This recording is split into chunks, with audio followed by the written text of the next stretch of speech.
Big Ten basketball game today. Give Mike and his team a lot of credit. That's a really good basketball team today that was very well prepared, and we knew we were going to be in for a fight. We knew we were going to have some punches thrown at us. We knew it was going to be a sellout crowd, and it's what makes this program what it is. But I was really pleased to have to be only down 2. I thought we withstood their energy, their emotion. I thought I'm never real comfortable when Jake's not on the court. He does so many things for us, shooting it and passing. But we survived with him. We got out of sorts a little bit in stretches in the first half. But I thought the second half, our defense was terrific. We held the team to 21 points. I thought our offense allowed our defense to be great simply because we kept them out of transition. And you start talking about Trent Frazier's night. How spectacular was he? And he eats up pressure. And Xavier Johnson's as good as there is in our league at pressuring. He's a very good player. They had success early in their ball screens, but again, that takes a lot of energy to do that. And and then it was feed Kofi late, and Kofi made great passes. We made extra passes. We made 6 threes. Jake's 2 threes were huge. We just kind of went to some high-low stuff during that sequence. Kind of opened the paint up. Trent got downhill, got a couple layups, and kind of broke the game open there with a few stops. And what sort of allowed you guys to escape the rock fight sort of nature of the first half?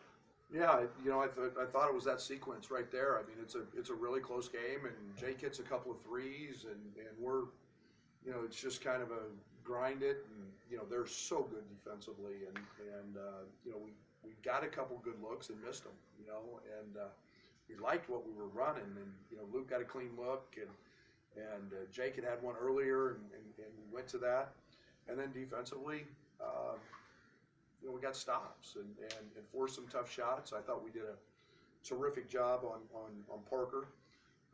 He had an elite first half. He's a really good player, really good shooter. I thought we minimized his looks.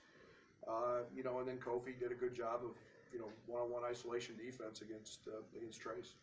Brad, talk a little bit about getting Indiana in foul trouble. It kind of messed up the rhythm. You sent Trace to the bench in the first half, and then Durr got in foul trouble. Let's talk about that. Yeah, I mean it's Kofi attracts a lot of attention. You've got to decide if you're going to double him. You got to decide if you're going to play him one-on-one. His game has grown so much. 2 years ago he was just a catch and had to lay it in and had to have an angle. Now he doesn't have to have any of that, and so that's an important piece for us. He gets fouled a lot. And I thought there were some that didn't get called, but again, he's a challenge because he's so big at 300 pounds. Right, in the first half, it seemed like you fouled a lot of shooters coming off screens, and was in the second half, did you make an adjustment the way you were defending those ball screens, or was it just better execution? Better execution.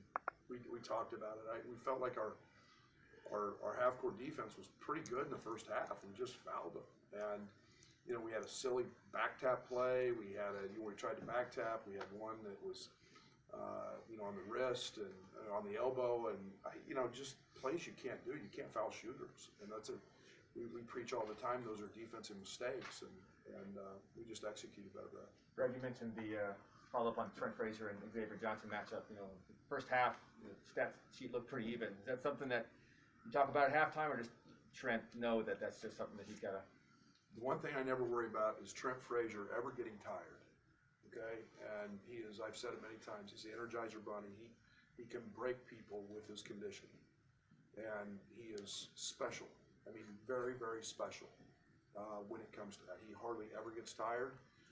We actually got him a good stint in the first half, but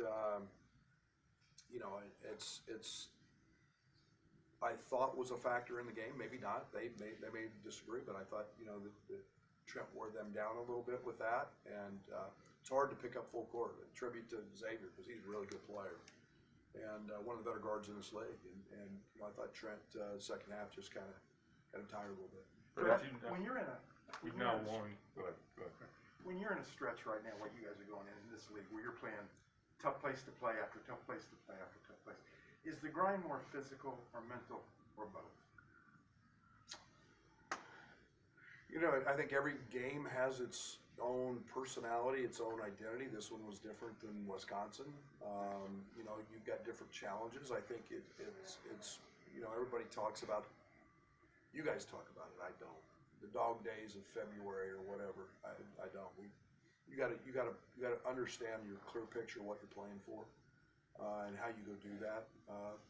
I think we went through one of the most challenging stretches last year, and maybe in a long time. You know, with all the COVID games and into the 5 or 6 on the road.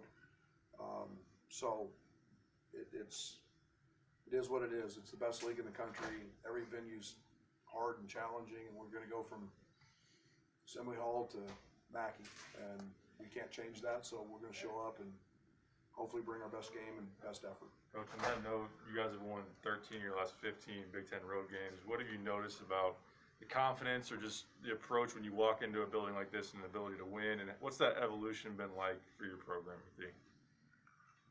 Well, I think we won one our first 2 years. Or pretty close. But you get older, you develop poise, you have guys that don't get rattled, you've got good players. It's a combination of that. And then toughness, grit, fight. I mean, you know, I clench my jaw every time we talk about, you know, road games. I mean, it's you got to have it, and it's really hard to do. And you know, this is a historic program with unbelievable crowd. It's one of the loudest crowds in the country, and thought we held our poise, and we've done that at different times throughout that run. Brad What were your DeMonte thoughts on the looks ball like- movement today? Just seemed like you guys went from a good shot to a wide open great shot with an extra pass a lot. At times, first half we got stagnant. First half we got really, you know, they did a very good job of denying, overplaying, and denying, taking our reversal away. It's one of the reasons I like Jake in the game. And you know, I thought the second half, once we cracked the seal of it, and got inside the defense a little bit, yeah, then our ball movement became pretty doggone good. And you know, our goal tonight was 10 or under turnovers. We were at 10. I'll take that number against that defense because they're really good defensively, guys. It's one of the better defensive teams in the league. Brad DeMonte looks to be getting more confidence shooting the ball from 3. Was that a conscious effort from you guys to get him to get more shots? We want DeMonte shooting the ball a lot. DeMonte's a really good shooter, and you know, again, you know, it's been well documented. DeMonte plays every role for us, and you know, we don't talk about the job that he did guarding a guy 5 inches taller than him tonight. And but we want DeMonte shooting the ball when he's got clean looks, because those are going to go in, and you know, we know he's going to make it. And you've talked about how much having Kofi back is helping Grandison. Is it the same kind of thing with Kofi and DeMonte and now Gus Corbella being back? What happens to be with Kofi about everybody. I mean, he's a great player, and great players elevate other guys around him, and he's got that ability to do that, and he's playing so unselfish, and you know, that's a sign of a terrific player. Fred, what explanation would you give him for that sequence in the first half with it looked like Bella was tripped and then Luke, and it seemed like that was a time that could have kind of unraveled early in the game. How did you guys maybe piece that back together? Yeah, it's why Bo's one of the best officials out there, and I mean that in all sincerity. I don't talk about officials. Bo said they missed it, and that happens, and it was a flagrant, and there wasn't any doubt about that one. But they missed it, and you know, I can be mad, but man, I cool my jets really quick when I actually get one of those guys to admit that they made a mistake and missed something, because it very rarely happens that they do that. But that's why Bo's one of the best. how did you guys kind of piece it back? They went on a little small run, and it was early. Yeah, I but- mean, it's, those can be momentum swings and the crowd's into it and this and that. And it's just the sign of a veteran team, poise and patience. DeMonte's in the huddle. We're good. We'll get through this and just, and Trent's like, there's always a calming effect in the huddle with those guys. Was there anything that changed at halftime or anything said defensively to hold them to 21 points? Quit fouling. Literally, quit fouling. We didn't have to make a lot of changes. Our first shot defense was pretty good the first half. They got to the foul line, and we lost Stewart on one in transition 3. I felt the game at halftime would be if we could keep them out of transition again.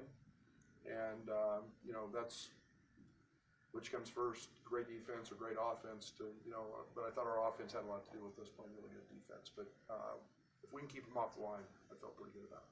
Last year, I think you guys had maybe the most quad 1 wins or close to it. I mean, how important is maybe the last 2 weeks getting 3? You're way ahead of me.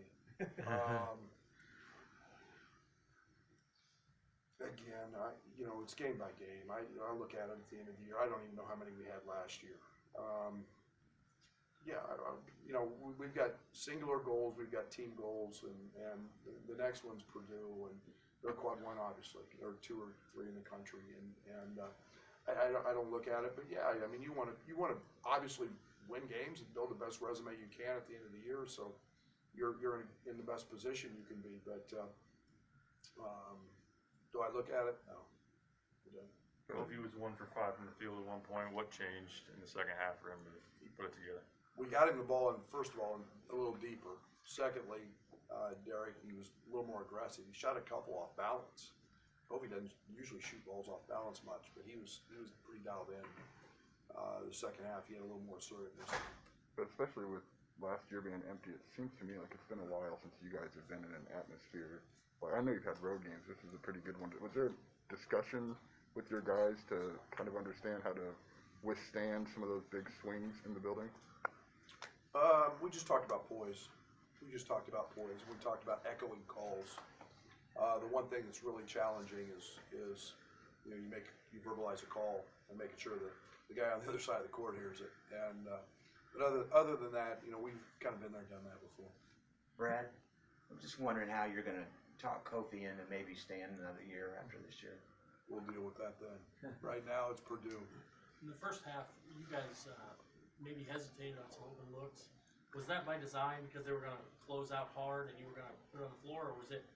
It was just. It was not by design. We're an elite 3-point shooting team, and believe me, I want them shooting it. And Plummer kept us in it early, and with his aggressiveness and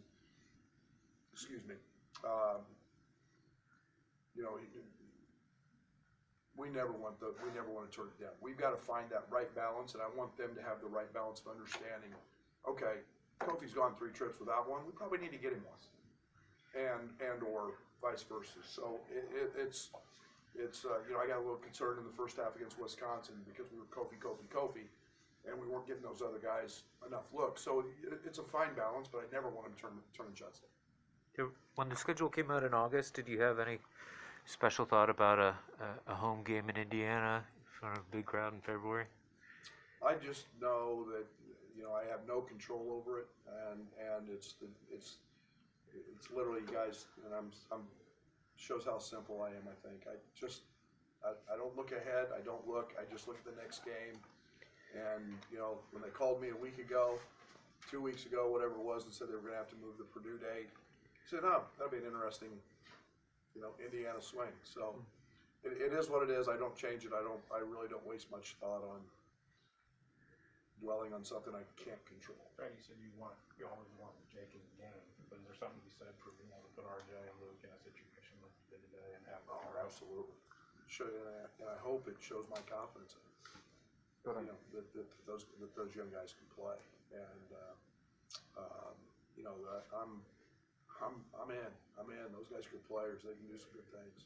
Do you learn at this point in the season, like from a game like, is there anything you can learn about your team from a game like today, given how the half went and on the road? And sure, like I said, I've learned a lot about Luke and RJ, and character, and where to go, and who's going to react to a hostile crowd and how they react, and I continue to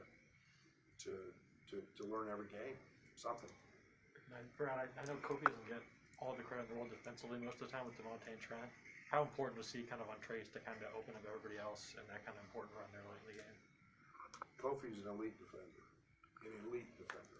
and we talk about, just remove 7 foot 300 from back there, and just the physicality that Kofi provides. Kofi wears a lot of people down just by the lean, the contact, the physicality, and he's got great feet. And tonight he was extra special because he made everything Trace shot come over the top, and there were very few angle baskets for him.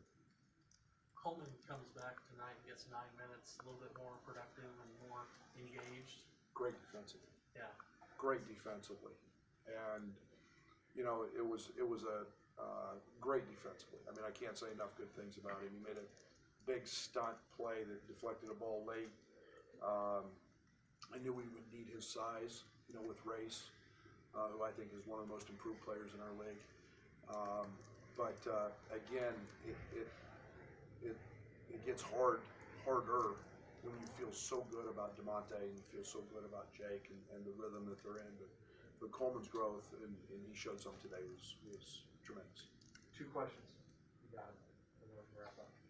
Oh, we're done. Thank you. Kofi, Trent,